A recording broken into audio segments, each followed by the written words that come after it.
Assalamualaikum warahmatullahi wabarakatuh. Saya dari Stikes Adila Kota Bandar Lampung. Baik, di sini saya akan menjelaskan tentang pemasangan infus pada pasien. Di sini saya akan menjelaskan indikasi dan kontraindikasi pemasangan infus. Indikasinya yaitu pasien dehidrasi, diare, terkena luka bakar yang menunjukkan banyak cairan, lalu pasien yang tidak mampu atau sulit mendapatkan asupan seperti pasien sulit menelan.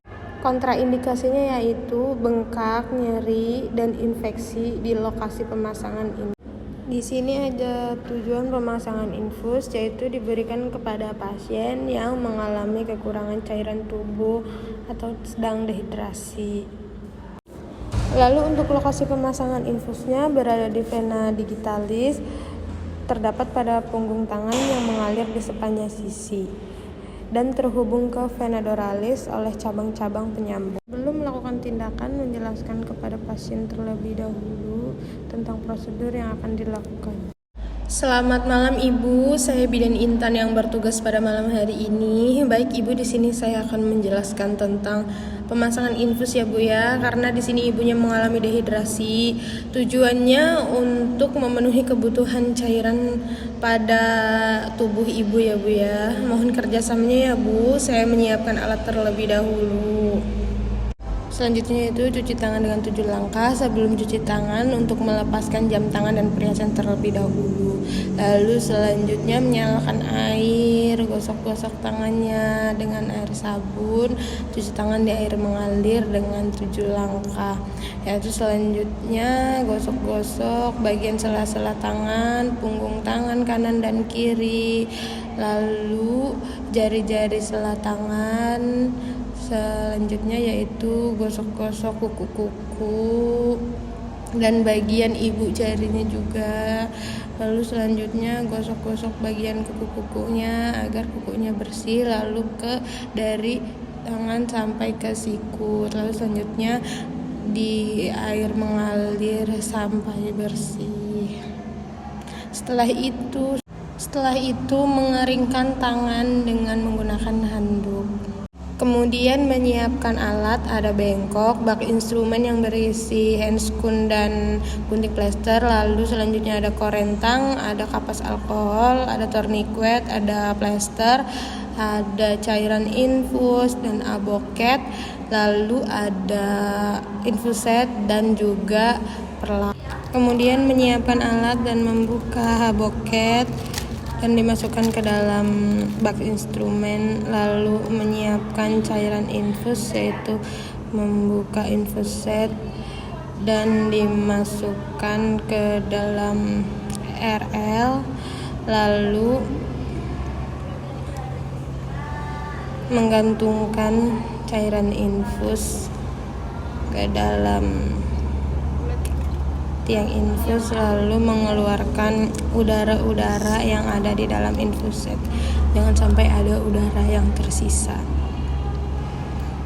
Lalu selanjutnya menyiapkan plester, menggunting plester lebih dahulu, yaitu 3-5 cm untuk digunakan setelah pemasangan infus 3 atau sampai 4 buah. Lalu memasang perlak. Maaf ya Bu ya, saya pasang perlaknya terlebih dahulu. Setelah pemasangan perlak, lalu memposisikan ibu senyaman mungkin. Bu, saya bantu atur posisi ya Bu. Ibunya rileks ya.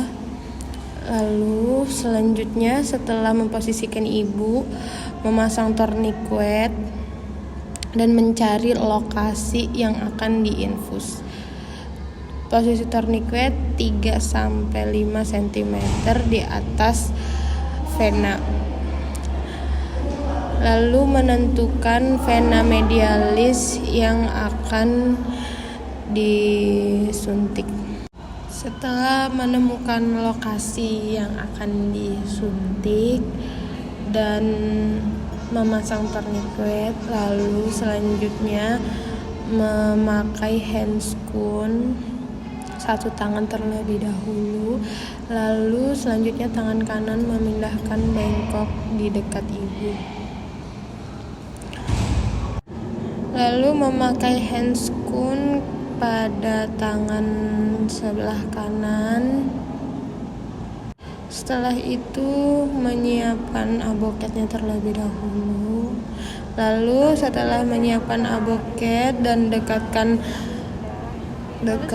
tiang infus, lalu kencangkan tourniquet terlebih dahulu, lalu melakukan disinfeksi dengan kapas alkohol 1 kali. Lalu selanjutnya buka aboket.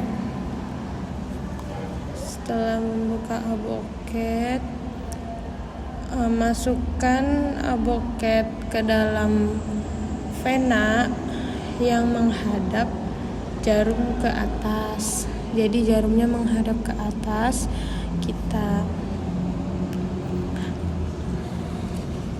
Lalu selanjutnya, bila darah mengalir ke jarum, menandakan jarum masuk tepat ke vena. Aboket pelan-pelan dengan menarik jarum yang akan keluar secara bersamaan. Lalu membuka tourniquet. Bu, tangannya lemesin ya Bu ya. Buka tangannya ya Bu ya. Lalu selanjutnya melepas tourniquet, menarik jarum dengan cara pelan-pelan dan memasang infus set dengan pelan-pelan, dan memastikan cairan infus masuk ke dalam vena. Maaf ya Bu, buka Bu tangannya ya.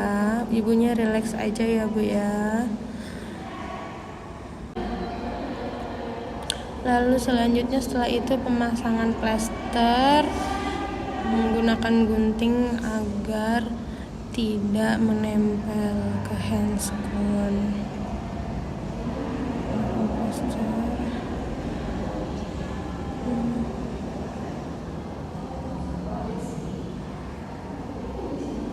Lalu selanjutnya memasang plester dengan cara kupu-kupu